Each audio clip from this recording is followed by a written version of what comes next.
சாய்ராம் ஜெய் சாய்ராம். சாய் பிள்ளைகளுக்கு அனைவருக்கும் அன்பு வணக்கங்கள். என் அன்பு குழந்தையே, நாளையே நீ ஆச்சரியப்படும்படி நிகழ்வு ஒன்று நடக்கப் போகின்றது. என்னுடைய வார்த்தைகளை நீ கேட்டால் உன் மன பாரம் சற்று குறையும். நீ மிக பெரிய பொக்கிஷமாக நினைக்கக்கூடிய ஒரு விஷயம் உன்னை தேடி வரப்போகின்றது. நீ சற்றும் எதிர்பார்க்காத பெரு மகிழ்ச்சியை கொடுத்து உன்னை நான் இன்பத்தில் மிதக்க வைப்பேன். எனக்கு நீ முழு நிறைவோடு நன்றி செலுத்தக்கூடிய நேரம் வந்துவிட்டது. நீ ஏன் என்னை தேடி வரப்போகின்றாய்? நல்ல காலம் உன்னுடைய வாழ்க்கையில் பிறந்து விட்டது. மற்றவர்கள் உன்னை குழப்பினாலும் உன் மனம் தெளிந்த நீரோடை போல் இருக்க வேண்டும். எல்லோரும் ஏதாவது ஒன்றை சொல்லுவார்கள். நீ என்ன முடிவு எடுக்க முடியும் என்பதில் தெளிவாக இரு.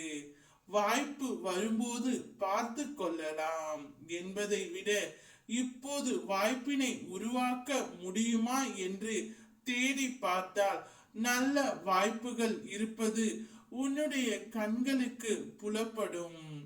மற்றவர்கள் குழப்பத்திற்கு ஆளாகாமல் தெளிவாக இருப்பதற்கு பிரார்த்தனையோடு தியானமும் அவசியம் செய்ய வேண்டும்.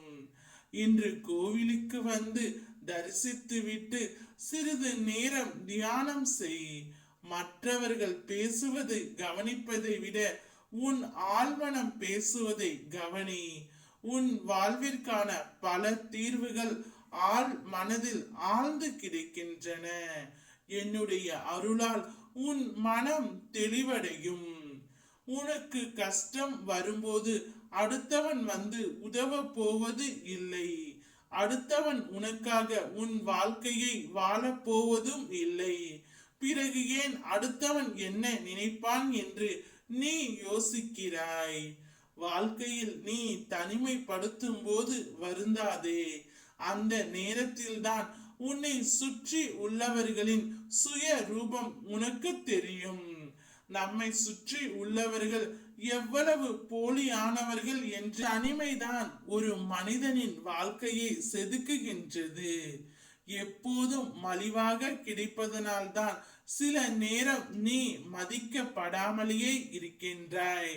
அவ்வப்போது அரிதாகவும் இரு. அப்போதும் நீயும் ஒருவராக தேடப்படுவாய்.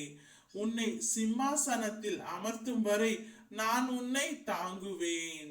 நாளையே நீ ஆச்சரியப்படும்படி நிகழ்வு நடக்கும். ஓம் சாய்ராம் ஜெய் சாய்ராம்.